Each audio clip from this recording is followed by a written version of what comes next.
नमस्कार। नवदेहर मणिकंटक से एक बड़ी खबर आ रही है। राष्ट्रीय आदिवासी कांग्रेस अध्यक्ष विक्रांत भूरिया और पूर्व मंत्री राघवगढ़ विधायक जयवर्धन सिंह ने नर्मदा मंदिर में किया दर्शन पूजन। प्रदेश के लिए मांगा खुशहाली।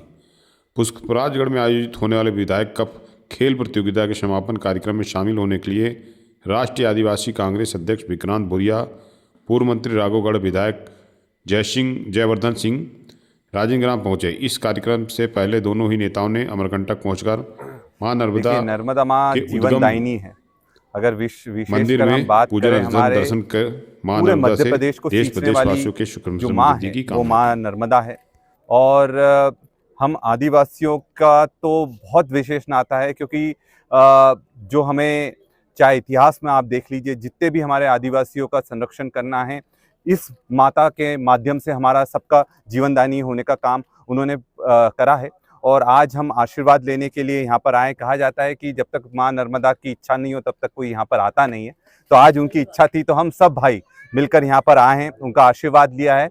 और पूरे मध्य प्रदेश में खुशहाली हो, और जहाँ जहाँ न्याय नहीं हो रहा है, अन्याय हो रहा है, वहाँ पर न्याय दिलाने का काम माँ नर्मदा करे, ये हम उनसे प्रार्थना करते हैं। मनरेगा का नाम बदल दिया गया, उसका मतलब देखिए, मनरेगा का नाम बदलना ये बीजेपी की सोच का सबसे बड़ा उदाहरण है कि महात्मा गांधी जी का नाम तो उन्होंने हटा ही दिया, साथ में उन्होंने जो जवाबदारी केंद्र सरकार की 90% पहले जो राशि थी केंद्र सरकार देती थी, आज सिर्फ 60% दे रही है। राज्य सरकार के पास पैसा ही नहीं है कि वो लोगों को रोजगार दे पाए। तो आने वाले दिनों में आप देखेंगे कि इससे कॉन्ट्रैक्टर राज बढ़ेगा, पंचायती राज खत्म होगा, और जो एक रोजगार की गारंटी, जो राइट टू वर्क था, वो पूरी तरह से खत्म करने का काम ये भाजपा की सरकार कर रही है। आदिवासी विस्थापन के मुद्दे लगातार आते हैं। अपने क्षेत्र में भी एक बांध है जिसका विरोध लगातार हो रहा है। आप इस मुद्दे पर जाते हैं? देखिए, मेरा ये कहना है कि जब भी कोई बांध बनता है, जमीन किसकी जाती है? आदिवासी की जाती है।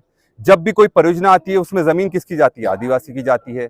अगर कोई थर्मल प्लांट आता है तो किसकी जमीन जाती है? आदिवासी की जाती है।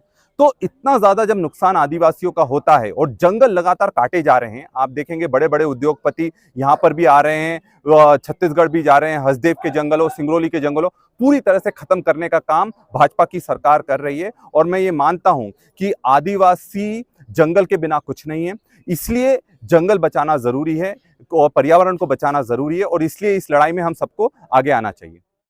भाई साहब, आज अमरकंटक की पावन धरा पर आप आए हुए हैं। अमरकंटक से क्या संदेश है आपका प्रदेशवासी? जी, आज मेरा अति सौभाग्य है कि हमारे आदिवासी कांग्रेस के राष्ट्रीय अध्यक्ष और लोकप्रिय विधायक विक्रांत भूरिया जी एवं हमारे इस क्षेत्र की शान और मेरे बड़े भाई और यहाँ के लोकप्रिय विधायक परम आदरणीय पुन्नेलाल मार्को साहब के साथ, और हमारे सभी साथीगण, हमारे जिला अध्यक्ष गुड्डू चौहान जी, हमारे उमरिया के जिला अध्यक्ष हमारे विजय कोल जी और सभी साथीगण के साथ आज हमें यहाँ पर अमरकंटक के प्राचीन और बहुत ही धार्मिक स्थान पर आज नर्मदा मैया के दर्शन करने का सौभाग्य प्राप्त हुआ।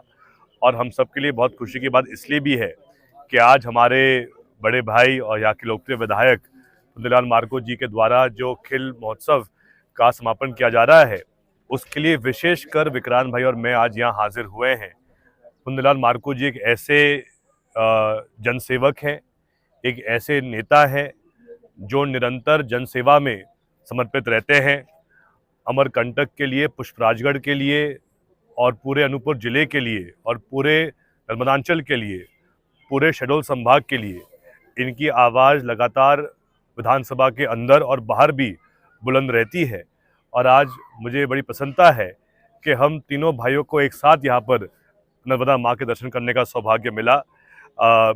मेरे लिए विशेषकर ये इतनी बड़ी बात इसलिए है क्योंकि मेरे पिता दिग्विजय सिंह जी ने स्वयं परिक्रमा करी है नर्मदा माई की, और सदैव हमारे परिवार ने हमेशा नर्मदा माँ का आशीर्वाद हमने प्राप्त किया है, और सदैव नर्मदा माँ का आशीर्वाद हमारे इस पूरे परिवार जो आज मेरे सामने यहाँ पर उपस्थित है, हम सब साथ खड़े हैं, सदैव कृपा बनी रहे माई की। नर्मदे हर। बाबा साहब, आपके पिताजी केंद्र की राजनीति छोड़ करके प्रदेश में पुनः आ रहे हैं, इसके क्या? देखिए, ऐसी कोई बात नहीं है। मेरे पिता को बहुत कुछ कांग्रेस ने दिया है। 10 साल वो मुख्यमंत्री रहे, 2 बार लोकसभा सांसद रहे, 2 बार राज्यसभा सांसद का उनका जो कार्यकाल पूरा होने वाला है, पीसीसी अध्यक्ष रहे, अनेकों साल एआईसीसी के महामंत्री रहे, तो उनको इतना कुछ मिला है और अब जैसा भी उनको तय करना है भविष्य का वो स्वयं तय करेंगे। लेकिन चाहे राजनीति मध्य प्रदेश की हो, चाहे देश की राजनीति हो, हर जगह एक अलग पहचान बनाई है दिग्विजय सिंह जी ने और जो उनको अब आगे जो भी कार्य करना है, मुझे पूरा विश्वास है कि जैसा हमारे नेता राहुल गांधी जी कहेंगे, जैसा हमारे राष्ट्रीय अध्यक्ष खड़गे साहब कहेंगे और उसके साथ साथ हमारे पीसीसी अध्यक्ष जीतू पटवारी जी के साथ मिलकर जो भी रणनीति तय करनी होगी हम सब मिलकर तय करेंगे। केंद्रीय बजट में आपकी क्या प्रतिक्रिया है? देखिए, बजट एक ऐसा दस्तावेज होता है जिसके द्वारा केंद्र सरकार के अगले 1 साल की देश की अर्थव्यवस्था के लिए क्या नीतियां रहेंगी, क्या योजनाएं रहेंगी, उसका पूरा एक ब्लूप्रिंट सामने आता है और एक बजट कितनी सफल है या विफल है उसका सबसे बड़ा मापदंड शेयर बाजार, स्टॉक मार्केट रहते हैं। और शायद पहली बार देश के इतिहास में ऐसा हुआ है कि बजट प्रस्तुत होने के बाद सेंसेक्स 1500 पॉइंट गिरा है, निफ्टी 2% कम हुआ है, जो इस बात को सिद्ध करता है कि पूरे उद्योग जगत ने, पूरे इंडस्ट्रीज ने इस पूरे बजट को फेल बताया है।